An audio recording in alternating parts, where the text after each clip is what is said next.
আজকে রুই মাছ রান্না করব। রুই মাছগুলো ভালো করে ধুয়ে লবণ হলুদ মেখে 2 মিনিট রেখে দেবো।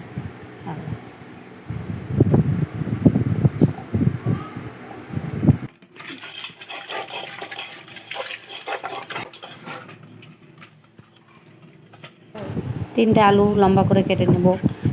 মশলার জন্যে একটা পেঁয়াজ, এগাই সামান্য একটু আদা, 2 কোয়া রসুন, একটা টমেটো কুচি করে কেটে নেব। এবারে আলুগুলো ধুয়ে প্রেসার কুকারে দিয়ে দেবো। দিয়ে ওর মধ্যে লবণ হলুদ একটু জল দিয়ে দুটো সিটি মেরে নেব। এবারে মাছগুলো ভেজে নেব। ওটা বাটতে হবে। এবারে মশলাটা বেটে নেব। বেটে নিয়ে কড়াইয়ের মধ্যে তেলে দিয়ে কষতে থাকবো। মশলাটা কষাতে থাকবো।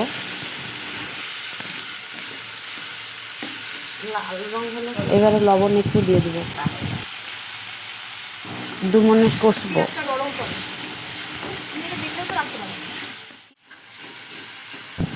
কষতে কষতে তেল একটু বেরিয়েছে, এবার আলুগুলো দিয়ে দেবো।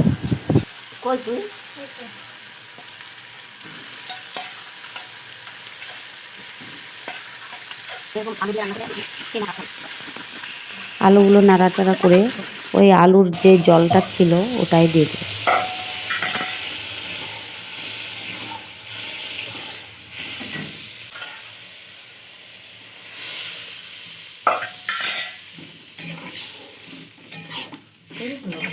কয়েকটা আলু ভেঙে দেবো ঝোলটা একটু গাঢ় হওয়ার জন্য।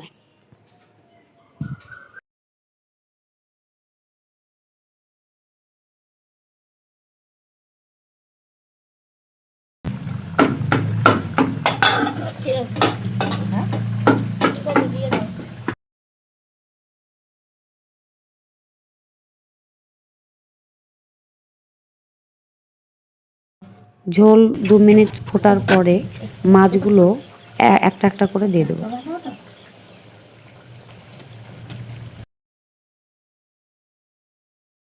মাছ দেওয়ার পরে 2 মিনিট ফুটিয়ে নেব।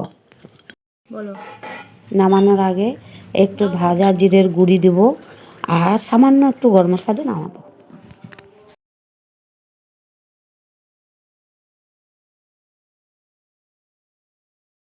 রুই মাছের ঝোলের এই রেসিপিটি যদি আপনাদের ভালো লাগে তবে লাইক, শেয়ার অ্যান্ড সাবস্ক্রাইব করে পাশে থাকবেন। আর বেল আইকনটি অবশ্যই প্রেস করে রাখবেন যাতে যে কোনো রকম নোটিফিকেশান আপনার কাছে যায়।